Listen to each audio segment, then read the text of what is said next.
ውድ ቻናላችን ቤተሰቦች እንኳን ወደ ቻናላችን በደህና መጣችሁ። አሁንም ሊቨርፑልን በተመለከቱ ዘገባዎች ተመልሼ መጥቻለሁ። በዚህ ሰዓት የምንመለከታቸው የአረብ ሊፕዚግ ተጫዋች የሆነው ያን ዲያማንዲ ለሊቨርፑል መጫወት ህልሜ ነው እያለ ይገኛል። ከዛ በተጨማሪም ሊቨርፑሎች ሁለት የፕሪሚየር ሊግ ተጫዋቾችን እየተከታተሉ ነው እየተባለ ይገኛል። እነዚህ እነማን ናቸው የሚለውን ነገር በቆይታችን የምንመለከት ይሆናል። እስከ መጨረሻው ደቂቃ ድረስ አብራችሁን ቆይታችሁ እንድትከታተሉትም በአክብሮት እጋብዛለሁ። እነዚህ በምናነሳቸው ነጥቦች ላይም ያላችሁን ሀሳብ እንዳለ ኮሜንት ሴክሽን ላይ በመጻፍ እንድታሳውቁኝ፣ ሰብስክራይብ፣ ላይክ፣ ሼር እያደረጋችሁም የቻናሉ ቤተሰብ እንድትሆኑ በአክብሮት እጠይቃለሁ። አሁን በቀጥታ ወደ ያስኩላችሁ ጉዳዮች ማመራ ይሆናል። አብራችሁን ቆዩ። በመጀመሪያ የምንመለከተው ትናንትና ምሽት ላይ የተደረገ የአፍሪካ ዋንጫ ጨዋታ ይሆናል። በሞሮኮ አዘጋጅነት እየተደረገ በሚገኘው የ2025 የአፍሪካ ዋንጫ ጨዋታ ትናንትና ምሽት ላይ የሩብ ፍጻሜ ጨዋታ ተደርጎ ነበር። በዚህ ጨዋታም የግብጽ ብሔራዊ ቡድን አይቮሪ ኮስትን 3-2 በሆነ ውጤት በማሸነፍ ወደ ግማሽ ፍጻሜ ማለፍ ችላለች። የግብጽን የማሸነፊያ ግቦችም ኦማር ማርሙሽ በአራተኛው ደቂቃ ላይ፣ ራቢያ በ32 እንደዚሁም ደግሞ መሐመድ ሳላ በ52ኛው ደቂቃ ላይ ማስቆጠር ችሏል። በዚህ ጨዋታ ላይ እንግዲህ መሐመድ ሳላ ግብ ብቻ አይደለም ማስቆጠር የቻለው፣ አንድ አሲስትም ማስመዝገብም ችሏል። ግብጽ ወደ ግማሽ ፍጻሜ እንድታልፍም በጣም ከፍተኛ አስተዋጽኦ ማድረግ የቻለ ተጫዋች ይሆናል። በግማሽ ፍጻሜውም ግብጽ ሴኔጋልን የምትገጥምም ይሆናል። መሐመድ ሳላም የቀድሞ የቡድን አጋሩ የሆነው ሳዲዮ ማኒን የሚገጥምም ይሆናል። ያንንም ጨዋታ የሚያሸንፉ ከሆነ ደግሞ የፍጻሜ ተፋላሚ መሆናቸውን የሚያረጋግጡም ይሆናል። በቀጣይ የምንመለከተው ዘ ቴሌግራፍ ይዞት የወጣውን ዘገባ ይሆናል። እንደ ዘ ቴሌግራፍ ዘገባ ከሆነ የቶተናም ተጫዋች ሆነው ሚኪ ቫንደቪን ቶተናምን መልቀቅ ይፈልጋል እያለ ይገኛል። ከዚህ ቀደም እንግዲህ ሊቨርፑሎች እዚህ ተጫዋች ላይ ከፍተኛ ፍላጎት ነበራቸው። ወደ ቶተናም ከማምራቱ በፊትም ወደ ሊቨርፑል ሊያመራ ይችላል የሚሉ አንዳንድ መረጃዎችም ስንመለከት ነበረ። ነገር ግን በስተመጨረሻ ሊቨርፑሎች ይህንን ተጫዋች ባለማስፈረማቸው ተጫዋቹም ወደ ቶተናም ሊያመራ ችሏልና በዚህ ሰዓትም እንግዲህ ከቶተናም መልቀቅ ይፈልጋል እየተባለ ይገኛል። እናም ሊቨርፑሎች ምናልባትም ይህንን አጋጣሚም ሊጠቀሙበት ይችላሉ እየተባለ ይገኛል። በእርግጥ ቶተናሞችን በቀላሉ ይህን ተጫዋች ይለቁታል ተብሎ አይጠበቅም። ነገር ግን ደግሞ ሊቨርፑሎች በዚህ ሰዓት ያሉበትን የተከላካይ ችግር ከተመለከተን ምናልባትም በክረምቱ የዝውውር መስኮት ይህንን ተጫዋች ለማስፈረም ጥረት ሊያደርጉ የሚችሉበት እድል አለ እየተባለ ይገኛል። በተለይ ደግሞ በቶተናም ያሳየው ብቃት በተለይ በዋነኝነት ፍጥነቱን ከተመለከተን ምናልባትም ሊቨርፑሎች የሚፈልጉት አይነት ፕሮፋይል ያለው ተጫዋች ነው ልንል እንችላለን። በተለይ ሊቨርፑሎች ደግሞ ሃይላይን መጮት የሚፈልጉ ክለቦች ናቸውና እንደዛ ስትጫወት ደግሞ ተጋጣሚ ክለብ በካውንተር አታክ ለማጥቃት ጥረት ያደርጋልና ያንን ካውንተር አታክ ማስጣል የሚችል ሪከቨር ማድረግ የሚችል ተጫዋች ደግሞ የግድ ቡድን ውስጥ ያስፈልጋል። እንደዚህ አይነት ፕሮፋይል ያለው ተጫዋች ነው ሚኪ ቫንዴቭን እና ምናልባትም ቶተናምን መልቀቅ መፈለጉን ተከትሎ ሊቨርፑሎች ይህን ተጫዋች ለማስፈረም እንቅስቃሴ ሊያደርጉ የሚችሉበት እድል አለ እየተባለ ይገኛል። በቀጣይ የምንመለከተው ሊቨርፑሎች ሁለት የፕሪሚየር ሊግ ተጫዋቾችን እየተመለከቱ ይገኛሉ እየተባለ ነው። እነዚህን ስንመለከት እንግዲህ አንደኛውን ዘገባ ይዞልን የወጣው ቲምቶክ ነው። እንደ ቲምቶክ ዘገባ ሊቨርፑሎች የውልቭስ ተጫዋች የሆነውን የ18 ዓመቱን ማቲያስ ማኔን እየተመለከቱት ይገኛሉ እያለ ነው። ውልቭሶች እንግዲህ በዚህ ሲዝን ጥሩ የሚባል ጊዜን እያሳለፉ አይደለም የሚገኙ፣ የተለያዩ መጥፎ የሚባሉ ሪከርዶችንም እያስመዘገቡ ነው የሚገኙት። እንደዛም ቢሆንም ግን ሰሞንኛ ብቃታቸው በጣም እየተሻሻለ እየመጣ ነው የሚገኘው። ባለፉት 4 ጨዋታዎችም በሁሉም ውድድሮች ምንም አይነት ሽንፈት አላጋጠማቸውም። ከማንቸስተር ዩናይትድ ጋር እንደዚሁም ከኤቨርተን ጋር አንዳቻ በሆነ ውጤት ማጠናቀቅ ሲችሉ ዌስትሃምን 3-0 እንደዚሁም ደግሞ ሽሩቤሪን 6-1 በሆነ ውጤት ማሸነፍ ችሏል በኤፍኤ ካፑ። ከዛ በፊትም በተደረጉ ጨዋታዎች ከሊቨርፑል ጋርም ጥሩ የሚባል እንቅስቃሴን አድርገዋል። ከአርሰናል ጋርም ከብሬንትፎርድ ጋርም የተሻለ የሚባል ፉክክር፣ ጠንካራ የሚባል እንቅስቃሴን ማድረግ ችሏልና ለዚህ መሻሻላቸው ደግሞ ከፍተኛ አስተዋጽኦ እያደረጉ ከሚገኙ ተጫዋቾች መካከል አንደኛው ማቲያስ ማኔ ነው። በዚህ ሲዝን እንኳን 11 ጨዋታዎችን ለውልቭስ ማድረግ ሲችል 2 ግቦችን ማስቆጠር የቻለ ተጫዋች ነውና በዚህ እንቅስቃሴውም እንደዚሁም ደግሞ በሜዳ ላይ እያሳየው ባለውም ነገር ሊቨርፑሎች እንደተማረኩ ነው እየተነገረ የሚገኘውና የተጫዋቹንም ሁኔታም እየተከታተሉ ይገኛሉ እየተባለ ነው። ይህ ተጫዋች እንግዲህ 3 ቦታዎች ላይ መጫወት ይችላል። በዋነኝነት አታኪንግ ሚድፊልደር ላይ ነው የሚጫወተው።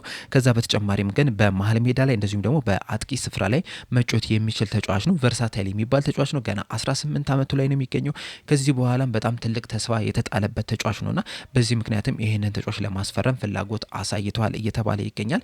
ነገር ግን ቲምቶክ አያይዞ እንደዘገበው ከሆነ ውልቭሶች ይህንን ተጫዋች የሚሸጥ ምንም አይነት ፍላጎት የላቸውም እየተባለ ይገኛል። በተለይ ደግሞ ሰሞንኛ መሻሻላቸውን ተከትሎ የዚህ ተጫዋች አስተዋጽኦ ከፍተኛ መሆኑን ተከትሎ እንግዲህ ይህንን ተጫዋች ቢያንስ እንኳን እስከ ውድድሩ መጨረሻ ድረስ ማቆየት ይፈልጋሉ ነው እየተባለ የሚገኘው። ከዛ በኋላ እንግዲህ ምናልባት ውልቭሶች የሚወርዱ ከሆነ ከፕሪሚየር ሊጉ ይህንን ተጫዋች ለመሸጥ ክፍት ሊሆኑ የሚችሉበት እድል አለ እየተባለ ይገኛል። እናም ሊቨርፑሎች የዛኔ ይፋዊ ጥያቄ ያቀርባሉ ተብሎ እየተጠበቀ ነው የሚገኘው። ሌላኛው ሊቨርፑሎች እየተመለከቱት የሚገኘው ተጫዋች ደግሞ የብሬንትፎርዱ ኬቨን ሼር ነው። እንደ አንፊልድ ዋች ዘገባ ከሆነ ሊቨርፑሎች በክረምቱ የዝውውር መስኮት ማስፈረም ከሚፈልጓቸው የተጫዋቾች ዝርዝር ውስጥ ኬቨን ሼር ሼድን አስገብተውታል እየተባለ ይገኛል። ይህንን ጀርመናዊ ተጫዋች እንግዲህ ሊቨርፑሎች ለመጀመሪያ ጊዜ አይደለም ሲመለከቱት በብሬንትፎርድ ከዛ በፊትም ብሬንትፎርድን ከመቀላቀል በፊትም በፍራይበርግም እያለ ይህንን ተጫዋች ሲመለከቱ ነበረ። የዛኔም እንግዲህ ተጫዋቹን ለማዘዋወርም ፍላጎት ነበራቸው አስበውም ነበረ። ነገር ግን በስተመጨረሻ ሳያዘዋውሩት ቀርቷል። በተለይ ደግሞ የርገን ክሎፕ የሊቨርፑል አሰልጣኝ በነበሩበት ሰዓት በፍራይበርግ እያደረገ የነበረውን እንቅስቃሴ ተመልክተው ወደ ሊቨርፑል ለማምጣት ፍላጎት ነበራቸው። ስታይሉንም በጣም ይወዱት ነበረ። ነገር ግን በስተመጨረሻ የተጫዋች ወደ ሊቨርፑል ሳይዘዋወር ቀርቶ ወደ ብሬንትፎርድ ሊያቀና ችሏል። አሁንም እንግዲህ በብሬንትፎርድ ጥሩ የሚባል እንቅስቃሴን እያደረገ ነው የሚገኘው። እስካሁን ድረስ እንግዲህ በዚህ ሲዝን ለብሬንትፎርድ በ20 ጨዋታዎችን በፕሪሚየር ሊግ ማድረግ ሲችል 6 ግብና 3 አሲስት ማስመዝገብም የቻለ ተጫዋች ነው። እንደ አጠቃላይ ደግሞ በብሬንትፎርድ ዘንድሮ እንግዲህ በሁሉም ውድድሮች 23 ጨዋታዎችን ማድረግ ሲችል 6 ግቦችንም ማስቆጠርም ችሏል። ባለፈው ሲዝንም ከ43 ጨዋታዎች 12 ግቦችንም ማስቆጠር የቻለ ተጫዋች ነው የነበረውና ጥሩ የሚባል እንቅስቃሴን እያደረገ ያለ ተጫዋች ነው። ከዛ በተጨማሪም ደግሞ በቀኝ ክንፍም እንደዚሁም ደግሞ 9 ቁጥር ቦታ ላይ መጫወት የሚችል ተጫዋች ነውና ቨርሳታይል የሚባል ተጫዋች ነው።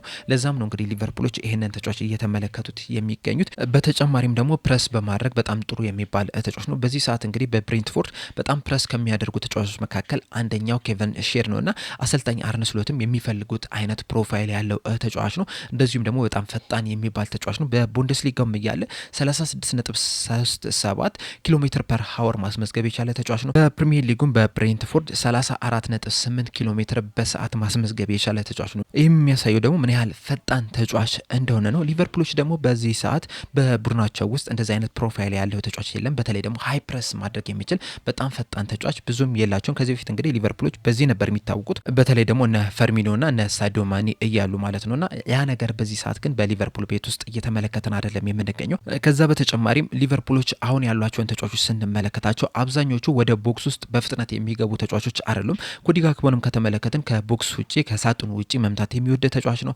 መሐመድ ሳላም በተመሳሳይ መልኩ ከሳጥኑ ውጪ መምታት የሚወድ ተጫዋች ነውና አንዳንድ ጊዜ እንግዲህ ተጫዋቾች ክሮስ በሚያደርጉበት ሰዓት ቦክስ ውስጥ የሊቨርፑል ተጫዋቾችን ብዙ ጊዜ አንመለከትም። ኬቪን ሺድ ደግሞ እየሮጠ በፍጥነት ወደ ቦክስ ውስጥ መግባት የሚወድ ተጫዋች ነው። በክንፍ በኩልም ይጫወት እንደ ሁለተኛ አጥቂ ቢጫወት ራሱ በፍጥነት ወደ ቦክስ ውስጥ መግባት የሚወድ ተጫዋች ነው። ያንን ነገር ደግሞ በፊት በሳዲዮ ማኒ በደንብ ስንመለከተው የነበረ ነገር ነውና ሊቨርፑሎች አሁን ላይ የሚፈልጉት አይነት ኳሊቲ ያለው ፕሮፋይል ያለው ተጫዋች ነውና ይህንን ተጫዋች እንግዲህ በዚህ ሰዓትም እየተመለከቱት ይገኛሉ።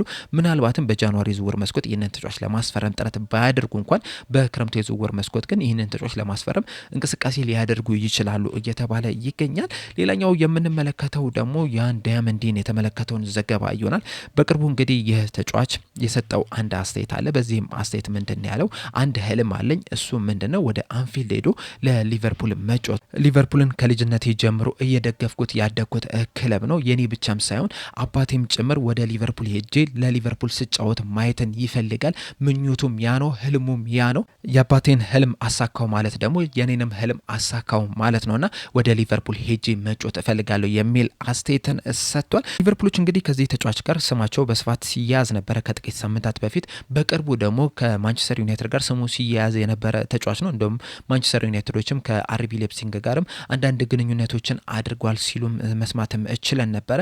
ነገር ግን ይህንን አስተያየት ከሰጠ በኋላ ማንቸስተር ዩናይትዶች ይህንን ተጫዋች ለማስፈረም እንቅስቃሴ ያደርጋሉ ተብሎ አይጠበቅም። ይልቁንም ለሊቨርፑል የበለጠ መተማመኛን ሰጥቷቸዋል፣ ኮንፊደንስን ሰጥቷቸዋልና በቅርቡም ይህንን ተጫዋች ለማስፈረም እንቅስቃሴ ሊያደርጉ የሚችሉበትም እድል ሊኖር ይችላል እየተባለ ይገኛል። ነገር ግን ደግሞ ቀላልም ይሆናል ተብሎም አይጠበቅም። ምክንያቱም አርቢ ሌፕዚንጎች ለዚህ ተጫዋች እስከ 86 ሚሊዮን ፓውንድ ድረስ ይፈልጋሉ ነው እየተባለ የሚገኘው። ወደ ዩሮ ስንቀይረው 100 ሚሊዮን ዩሮ አካባቢ ይፈልጋሉ ነው እየተባለ የሚገኘውና ይህ ሂሳቡ ምናልባትም ሊቨርፑሎችን ሊገፋ ይችላል ነው እየተባለ የሚገኘው። በእርግጥ ኳሊቲ እንዳለው መመልከት ችለናል። ከዚህ በኋላም ብዙ ነገሮችም ማሳካት እንደሚችል በደንብ መመልከት ችለናል። ነገር ግን ሊቨርፑሎች ይህን ያህል ገንዘብ ለ19 ዓመት ወጣት ተጫዋች ይህን ያህል ገንዘብ ያወጣሉ የሚለው ነገር በጣም ትልቅ ጥያቄ ነው። በእርግጥ ሊቨርፑሎች በዚህ ሰዓት ላይ የአጥቂ ስፍራ ላይ ተጫዋች የግድ ያስፈልጋቸዋል። በተለይ ደግሞ በክንፍ በኩል መጮት የሚችል ተጫዋች የግድ ያስፈልጋቸዋል። ይህም ተጫዋች እንግዲህ ቨርሳታይል ከሚባሉ ተጫዋቾች መካከል አንደኛው ነው። ምክንያቱም በዚህ ሰዓት እንኳን 4 ቦታዎች ላይ መጮት የሚችል ተጫዋች ነው። በቀኝ ክንፍ፣ በግራ ክንፍ እንደዚሁም ደግሞ በግራ የመሀል ሜዳ ላይ እንደዚሁም 9 ቁጥር ቦታ ላይ መጮት የሚችል ተጫዋች ነው። 4 ቦታዎች ላይ መጮት ይችላል። በዋነኝነት ግን በቀኝና በግራ ክንፍ ላይ መጮት የሚችል ተጫዋች ነው። ሊቨርፑሎች የሚፈልጉት አይነት ፕሮፋይል ያለው ተጫዋች ነው። እንደዚሁም አሰልጣኝ አርነ ስሎት የሚፈልጉት አይነት ተጫዋች ነው። ምክንያቱም አሰልጣኝ አርነ ስሎት ከዚህ በፊትም በተደጋጋሚ እንደተናገሩት የአጥቂ ስፍራ ላይ የሚጫወት ተጫዋች በጣም ፈጣን እንዲሆንላቸው ይፈልጋሉ። እንደዚሁም ደግሞ አንድ ለአንድ ግንኙነቶችን በቀላሉ ማለፍ የሚችል ተጫዋች እንዲሆንላቸው ይፈልጋሉና ይህም ተጫዋች ደግሞ አሰልጣኝ አርነ ስሎት የሚፈልጉት አይነት ፕሮፋይል ኳሊቲ ያለው ተጫዋች ነው። ነገር ግን 100 ሚሊዮን ዩሮ ለሊቨርፑል ትንሽ የተወደደ ይመስለኛል። በእርግጥ ሊቨርፑሎች ከአርቢ ሌፕዚንግ ጋር ጥሩ የሚባል ግንኙነት አላቸው። የተለያዩ ተጫዋቾችም ከዚህ ክለብ ሲያስፈርሙ መመልከት ይችላል።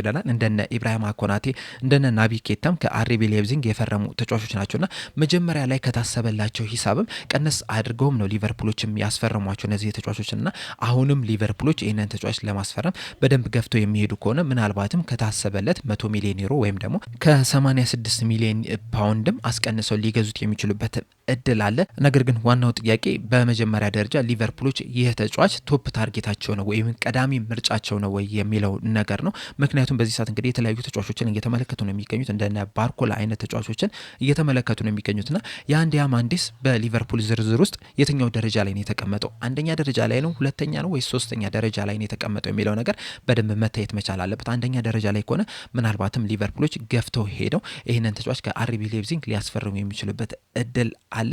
ነገር ግን በዚህ ሰዓት እንግዲህ የተለያዩ ተጫዋቾችን እየተመለከቱ ነው የሚገኙት። እሱ ግን ወደ ሊቨርፑል መጥቶ መጮት እንደሚፈልግ ለሊቨርፑል መጮት ምኞቱም እንደሆነ ህልሙም እንደሆነ እየተናገረ ነው የሚገኘው። ከዛ በተጨማሪም በሰጠው አስተያየት በዚህ ሰዓት እንግዲህ ስላሉ ጭምጭምታዎች ምንም የማስበው ነገር የለም። በዚህ ሰዓት ሙሉ ለሙሉ በጣም ፎከስ ዶኜ ካልም ሆኜ ጨዋታዎቼ ላይ ብቻ ነው እያተኮርኩ ያለሁት።